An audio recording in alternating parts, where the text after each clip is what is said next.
আজকে কোনো রান্নার ভিডিও দেব না। আজকে একটা get ready with me share করব বাড়িতে পুজো করার জন্য বা হাউস হোল্ড কাজ করার জন্য।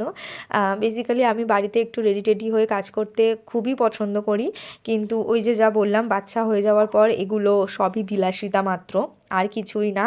তো তবুও একটু একটু চেষ্টা করি রেডি হওয়ার। এখন আবার নতুন করে মানে নিজেকে নতুনভাবে রেডি করে নিজেকে দেখতে সত্যিই বলছি খুবই ভালো লাগে। তাই জন্য আবার একটু একটু করে চেষ্টা করছি, যতটুকু হাতে আমি টাইম পাই আমি একটু রেডি হওয়ার চেষ্টা করি। আমি নিজের একটু স্কিন কেয়ার করি। সবার আগে তো নিজেকে ভালোবাসতে হবে, আর এখন নিজের থেকেও আগে হচ্ছে নিজের সন্তানকে ভালোবাসতে হবে।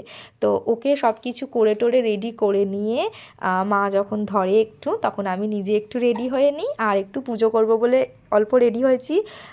তো পুজোটা করে নেব, সন্ধ্যের আরতি, তাই জন্যই একটু একটু ভালো করে রেডি হচ্ছিলাম। মনটা বেশ ফুরফুরে থাকে একটু রেডি হলে। তো এটাই আজকে আপনাদের সাথে শেয়ার করার ছিল। আর কিছুই না, দেখা হবে পরবর্তী একটি ভিডিওতে। ভালো থাকবেন আপনারা সবাই। টাটা।